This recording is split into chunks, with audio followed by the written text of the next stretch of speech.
Hi friends, welcome to my channel. তো এখন হচ্ছে শীতের মৌসুম, আর বাঙালিদের শীত মানেই পার্বণের দিন শুরু।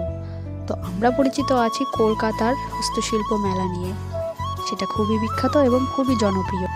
আজকে আমি যেটা তোমাদের সামনে তুলে ধরছি সেটা হচ্ছে আমাদের কৃষ্ণনগরের হস্তশিল্প মেলা।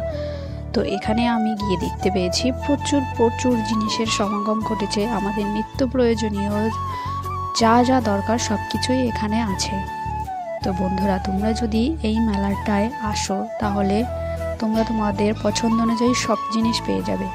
ফুলদানি থেকে শুরু করে ছোটদের বড়দের জন্য অনেক অনেক রকমের জিনিস আছে।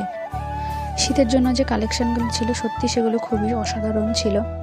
আর যেহেতু এগুলো হাতে তৈরি জিনিস, তাই এগুলো দেখতে খুবই সুন্দর হয় এবং খুবই মজবুত করে এরা বানিয়ে থাকে। তো এখানে হাতে তৈরি বাঁশ বেত দিয়ে বিভিন্ন ধরনের চেয়ার, টেবিল, পেনদানি, ঝুড়ি, ব্যাগ, এছাড়াও অনেক অনেক জিনিস বানায়। যদি তুমি চাও, তুমি ওখানে সামনে দাঁড়িয়ে থেকে তুমি কোনো একটা জিনিস তাদের বানিয়ে দিতে বলবে, সেটাও তোমাকে তারা বানিয়ে দেবে। তো বন্ধুরা, তোমরা সবাই গিয়ে অবশ্যই ঘুরে আসবে, আশা করি খুব ভালো লাগবে। আজকের ভিডিওটা এই পর্যন্তই, টাটা।